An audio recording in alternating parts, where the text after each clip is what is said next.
Okay, guys, welcome. Today we're going to talk about combining functions as well as inverse functions. Now, the first type of sort of function combining that we're going to do is the four sort of basic ones that you probably already have a familiar idea with how they work, right? So if you want to add two functions, you just add them, right? So essentially, you're going to combine like terms.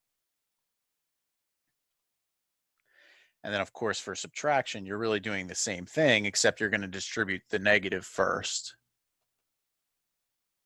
So distribute -1 and then combine like terms. Right? And then, of course, when you want to multiply two functions, you're essentially doing just the distributive property there.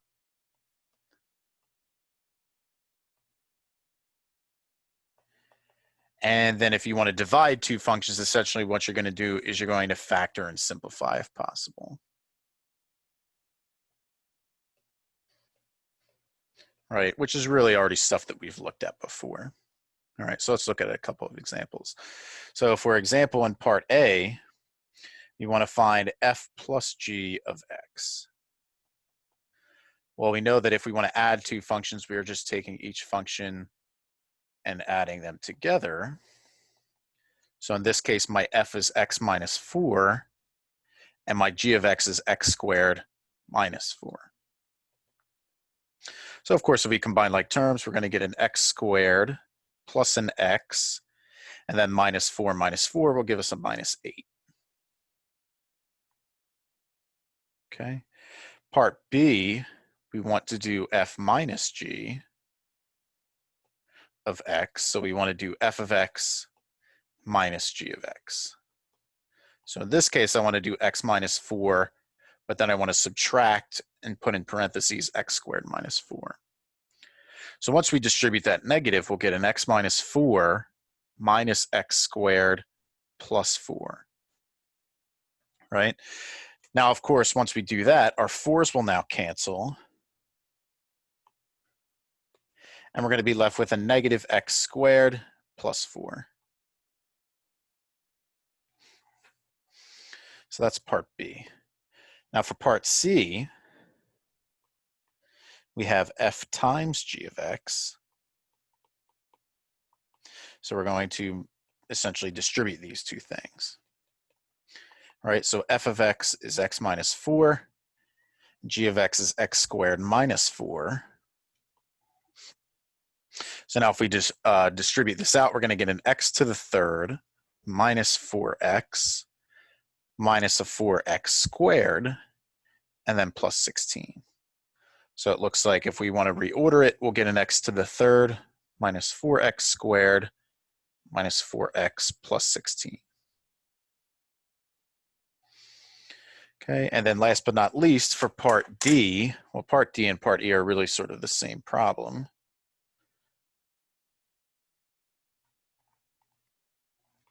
I believe part D was f over g, right? Yeah. All right, so we know that we are going to put f over g and then factor and simplify. So f was x minus 4, and g is x squared minus 4. Right, now x squared minus 4 we can of course factor, but it won't factor into anything that will cancel with the numerator. We're going to get x minus 2x plus 2. So we could actually leave it in either one of these two forms. Right, the nice thing about this second form is that it makes part E a lot easier, right? Because part E is to find the domain of this. Well, in here, x can be any number except what would make the denominator 0, right? So the bottom can't be 0.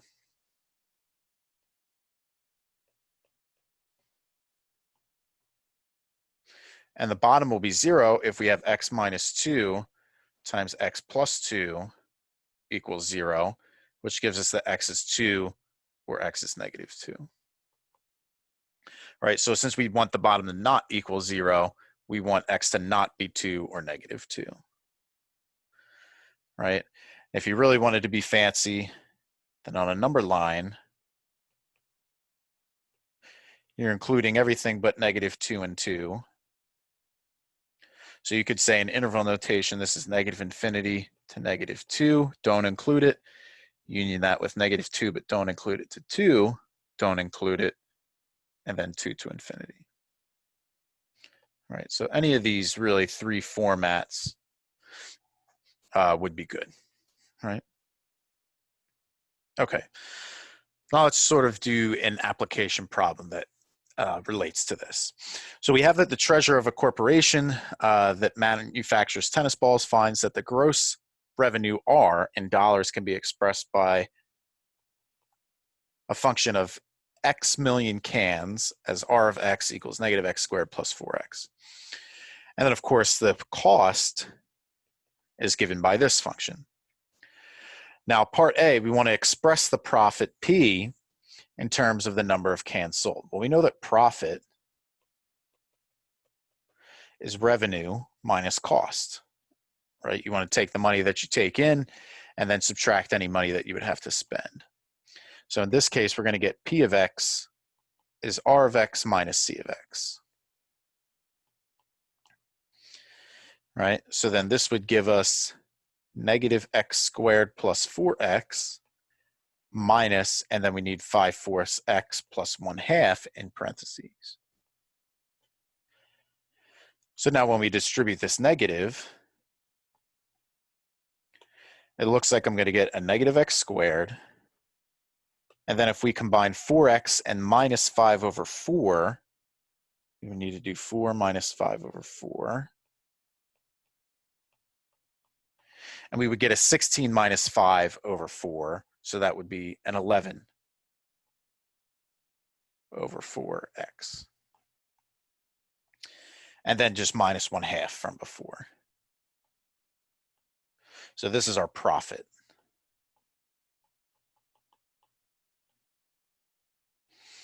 Okay, now in part B, we want to express the ratio of the profit to the gross revenue R. So in other words, we want to do P of X over R of X.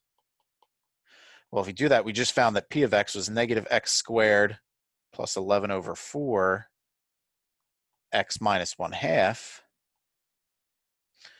And then for R of X, we have a negative X squared plus 4X. All right. And we could probably get away with leaving it like this. All right, that's probably good. Okay, so let's go ahead and let's move on. Now, the next way that we're going to talk about how to combine functions is to do what's called the composite function, or the composition of two functions. Now, sort of what we're really doing here is we're taking the function of another function, right? But for example, if I wanted to find G composed with F, and we read this G of F of X, right? Since we're sort of taking a function of another function, what we're really doing here is we're taking G and we're evaluating it at another function F of X, right? So sort of what we're doing with this F of X is we're plugging this in, plugging whatever F of X is for X when it appears in G. All right, so let's go ahead and let's do an example of that. All right, so for first of all, part A, we have F of G of 3. Right, so first we need to figure out what this inside is. Well, G of 3 is to go to G and plug in a 3 wherever you see an X. So that's a 3 minus 1, so that's a 2. So now we need to figure out F of 2. Well, now this is just go to F, and wherever you had an X, replace it with 2. So that's a 2 squared, which is 4. Right? And we'll show that you can get this another way as well, but for now, we'll sort of stick to this method. Now in part B, we want to find the reverse, G of F of 3. So first we need F of 3. So that's go to F and replace an X with a 3. So you get 3 squared, which is 9. So then we need to find g of 9. And that's plug in 9 wherever you see x and g. So that's 9 minus 1. So that's an 8. Okay. So those are sort of with numbers there. Now, if we just wanted to find f of g of x, then what we're finding is now this. But now this inside we can't simplify any further, right? This g of x, we just sort of have to plug in what we have. So my g of x is x minus 1. But now I'm just going to plug in x minus 1 into my f. So now this will become an x minus 1 squared, which is x squared minus 2x plus 1. Right? Now I want to bring your attention back to part A for a second. Right? So we plugged in 3 and we got 4. Right? What happens if we plug in 3 into here? Well, if we plug in 3, we're going to get 9 minus 6 plus 1, which is also 4. Right? So you can either plug in the 3 before you do the composition or after you do the composition. Right? And of course, in certain situations, one is more advantageous to the other, but both will give you the same solution. And then, of course, in part D, we want g of f of x. So we want to do g evaluated at f of x. So my f was x squared, and my g is x minus 1, so I need to replace x with x squared, and then minus 1. And then, of course, there's nothing else we can do with that. But if you were to plug in 3 into that, you would also get 8, which would match this problem. All right, so that's a couple of examples of composition of functions. Okay, now in this next example, we're given a function h of x, which is the square root of x plus 1 over 4. And we want to be able to write this as the composition of two functions here. Right? Now, the easiest way to do these problems is to sort of list what's happening to x. Well, one thing that's happened to x is we're adding 1 to x. And then 2 is we're taking the square root of x plus 1. And then dividing all of this by 4. Right? Now, if we want to write this in two functions, there's a couple different ways we could do this, right? So what we could do, one option is the first thing is to take x plus 1, right? And then, of course, the next thing that I could do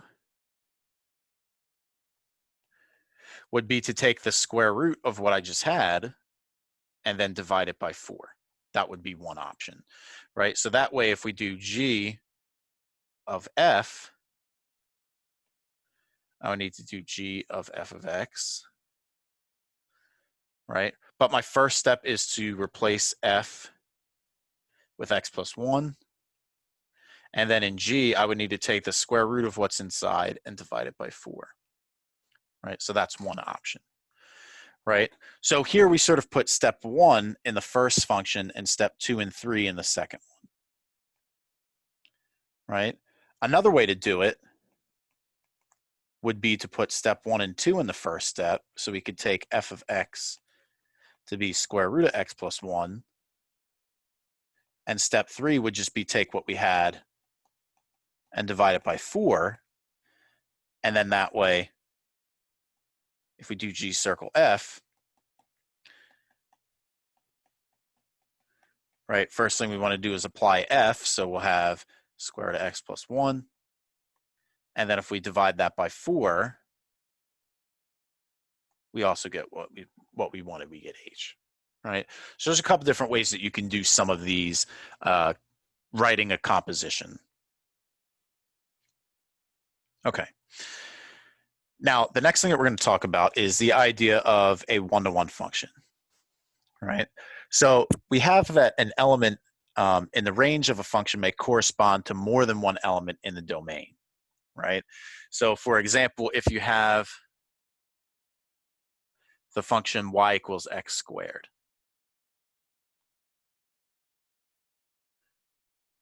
right? And you pick the number in the range, say +1. Well, then there's two x values that correspond to that +1. You have x equals +1 and x equals -1. Both of those x values would bring you to a y value of 1, right? Now, if we change that, if we were to consider a function where only each element in the domain, so every x value, has to be assigned to a different element of the range, in other words, this couldn't happen, we call that function one-to-one, right? So for every x value, there's only one y value. For every y value, there's only one x value, right? And sort of this gives us sort of a more rigorous definition, but it basically means that if you have two y values that are equal, that would really imply that your x values would have to be equal, right? So you can't have two of the same y values for different x values, right? That's what we're saying. Now, an easy way that you can tell if a function is one-to-one is to look at the graph and imply the horizontal line test, right? Because, for example, in this example that we did here, this horizontal line touched the graph more than one time, right? And I use that to showcase that this function is not one-to-one, right? Because there's more than one x value for a certain y value. And that's precisely what the horizontal line is saying. That if we have a horizontal line, any horizontal line would not hit the graph more than one time, then you have a one-to-one function. Right, so let's look at a couple of examples. So for example, this first one is one-to-one,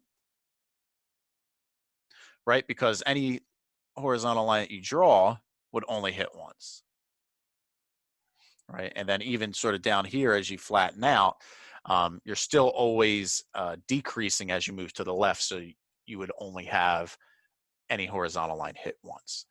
Now, of course, this one's not,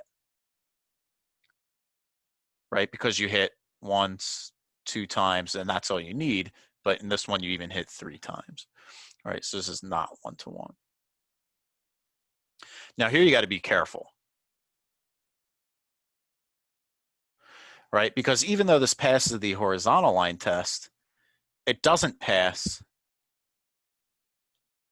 the vertical line test. So this is not even a function. So it can't be a one-to-one function if it's not a function to begin with, right?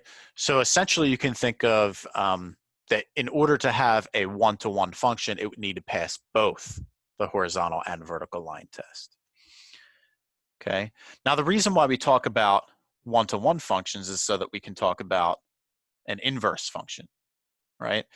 So you have an inverse function essentially if you have a function that will undo a given function, right?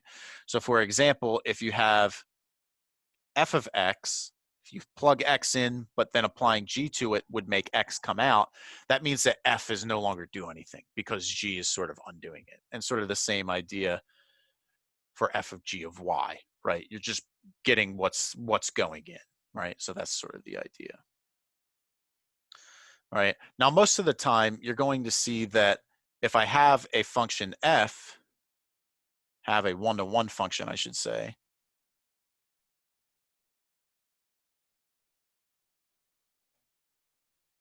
we write the inverse function, inverse of f, as f inverse, like sort of f to the -1, but we read it as f inverse, right? So essentially, you can think of sort of f and f inverse almost canceling each other out, and you're being left with whatever is going in, right? So that's sort of the idea. Okay. Now, let's go ahead and let's verify that these two functions are inverses of each other. So how do we know that f and f inverse are inverses of each other? Well, we know that they're inverses if f of f inverse of x and also f inverse of f just give us an x back, right? So let's check that. So first, let's check f of f inverse of x. Well, f inverse is the square root of x plus 2, right? And if I apply that to f, I'm going to get a square root of x plus 2 squared minus 2. Now, if I square that square root, I'm just going to get x plus 2 and then minus 2 from before. So the 2's cancel and I'm left with x, which is what we want, right? So that step's good. Now, if we check the other way, we want the same thing to happen. So we want to take f inverse of x squared minus 2. So if we plug this in, we're plugging it into the square root and then adding 2. Well, we see that the 2's cancel out and we're left with a square root of x squared, which will of course give us x, right? So since both of those work out to be x, f and f inverse are indeed inverses.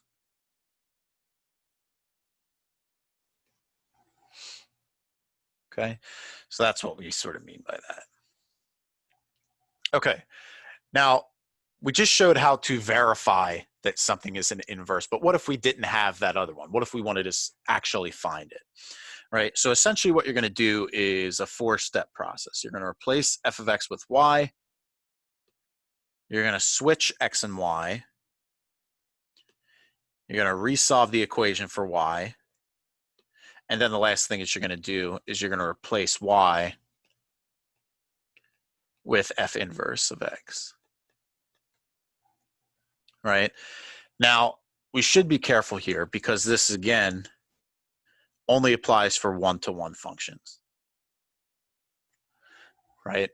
If you don't have a one-to-one function, you can't find an inverse, right? So you just need to be careful of that. So to be clear here, let me just show you, in case you don't believe me, that 2x minus 3 will be one-to-one, right? So we'll get something like this. And of course, that will pass the horizontal line test, right? So let's go ahead and we'll find the inverse. So the first step is to replace f of x with y. So we're going to say that this is y equals 2x minus 3. Now the second step is going to replace y with x and x with y. So we now have x is equal to 2y minus 3, right? So all I did there was switch x and y. So now we're going to resolve this for y. So if we do that, we need to add 3 to both sides. And I get x plus 3 is equal to 2y. And then once we divide both sides by 2, we're going to get that y is equal to a 1/2 x plus 3 over 2. Right, so the last thing that we would do is say that instead of y equals 1/2 x plus 3 over 2, this is f inverse of x equals 1/2 x plus 3 over 2. Okay, so that's sort of what we mean by that. And I actually, did I mess something up here? No, that should be good. Okay, so that's our inverse function. Now, if you were to look at this on the graph, right, 3 over 2 is sort of halfway between 1 and 2. And then I would need to go up 1 and over 2 to get my next point. Right, so up 1 and over 2, so we're going to have something like this. Right, and we'll sort of talk about this a little bit more later on. But the idea here is that you're going to get sort of symmetric lines about the line y equals x. Right, so that's sort of an interesting property there. Okay, so let's do another example. So here we have that h of x is equal to x minus 3 over 2.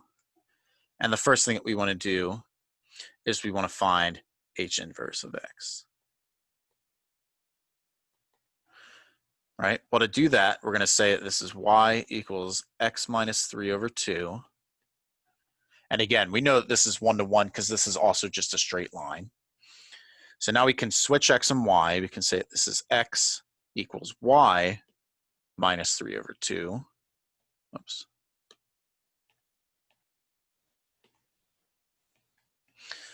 So now if we multiply both sides by 2, we get 2x equals y minus 3. And then if we add 3, we get y is equal to 2x plus 3. All right, so that's our inverse function that we can stick here is 2x plus 3. All right, now in part B, we want to find h inverse of -1. All right, so this means that I just want to go into my h inverse now and plug in a -1 for x. So if we do that, we're going to get -2 plus 3, so we get a +1. All right, so that's what we mean by that. Now part C and part D are easy, right? Because we can just use the properties of inverses there. We have h of h inverse of -1. Well, we don't even need to do the work. We know that h and h inverse are going to undo each other, and we're going to just get out what we put in, right? But another way to see that, if you don't believe it, is that we just found h inverse of -1. We found that to be 1. And if you plug that into h, you're going to get a 1 minus 3 over 2. So you get -2 over 2, which is -1. All right, so of course you can do it that way. All right, and then last but not least, part D, we have the h inverse of h of 5, -5. So again, we don't need to do the work. We know that this is just going to spit out -5. All right, so that wraps up this video on combining functions and inverse functions. I hope you enjoyed, and I will see you next time.